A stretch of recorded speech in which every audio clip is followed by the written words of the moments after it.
Is it too soon to judge the recent drop in oil and gas prices? Can a Maryland-based company reap new energy benefits after spending $131 million? Did a recent independent producer hit a production milestone? Stay tuned for all this and more when we come back.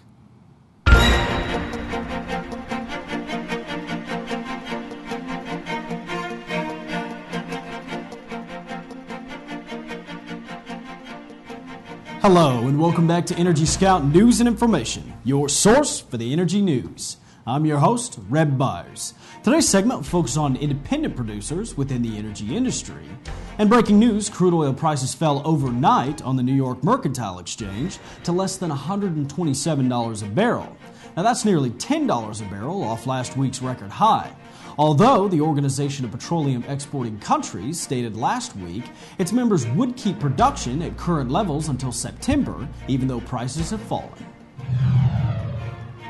In other news, SunEdison, a solar services company based in Bettsville, Maryland, has taken $131 million in venture funding and $30 million in debt to finance its rapid expansion and ongoing projects, including some of the largest solar installations in the United States. SunEdison's projects to date include a 16-megawatt solar farm located near Charleston, North Carolina, which may be the biggest solar photovoltaic deployment in the country when it's completed. It won't be the largest in North America, though. That distinction will probably be held by the 19-megawatt farm that SunEdison is currently building in Ontario, Canada. Now let's see what else is happening in the energy industry.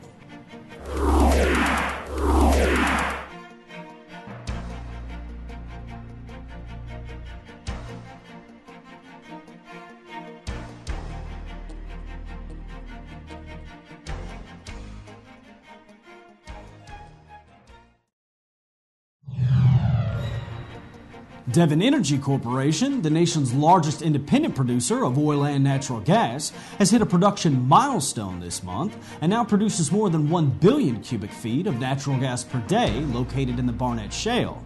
The Oklahoma City-based energy company produces about 2% of the nation's daily supply of natural gas from the shale and enough energy to heat more than 13,000 homes for a year. The Barnett Shale, a natural gas-rich formation in North Texas, is the largest gas play in the state and is estimated to hold more than 26 trillion cubic feet of natural gas reserves. Mammoth Energy Group Incorporated announced today that it has received confirmation from American Continental Energy of the start of the first 3 wells to be drilled by Noble County, Oklahoma, the property that will commence on or before June 10th of 2008. Management anticipates that these 3 wells should be online by the third quarter of this year and should bring the natural gas production to an average of just over 100,000 cubic feet per day. Now it's down to business, but first let's take a look at our leaders and laggards.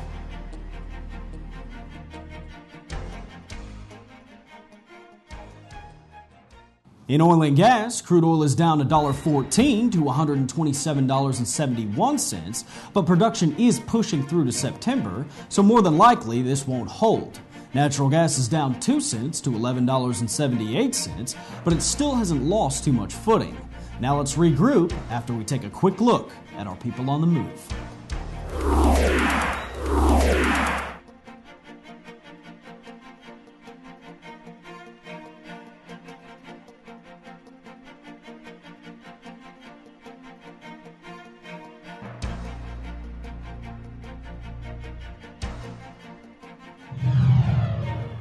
Yesterday, we had a questionnaire about whether or not Congress has the right to halt oil stockpiling, and if that may cause future risk of ruining future supplies.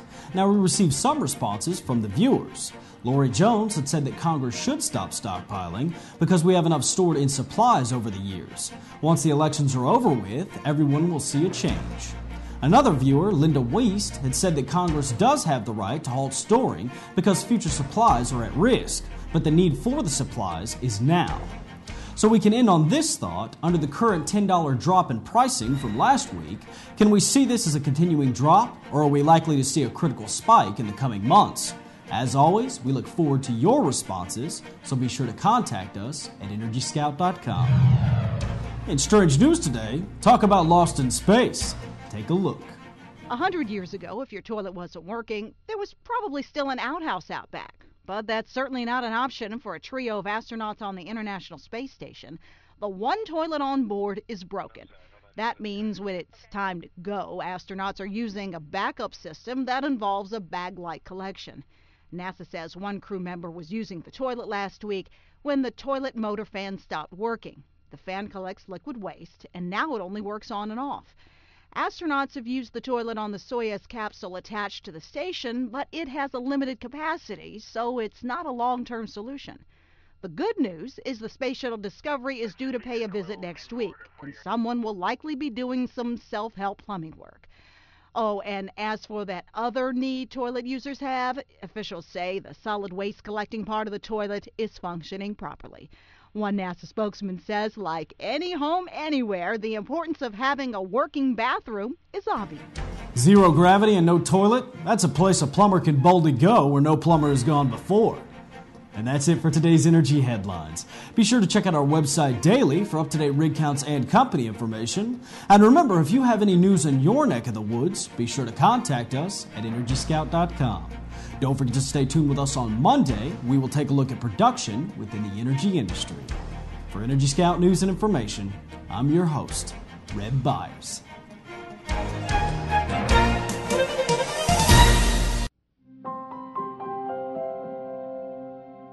Can you see it? It's here, 175 miles off the coast of Louisiana. It's your commute, your flight to Phoenix, your way of life. Here, more than 28,000 feet below the surface, in a place experts thought impossible to reach, setting half a dozen world records for technological innovation without a single safety or environmental incident. Every day the world demands more energy, and every day it gets harder to find.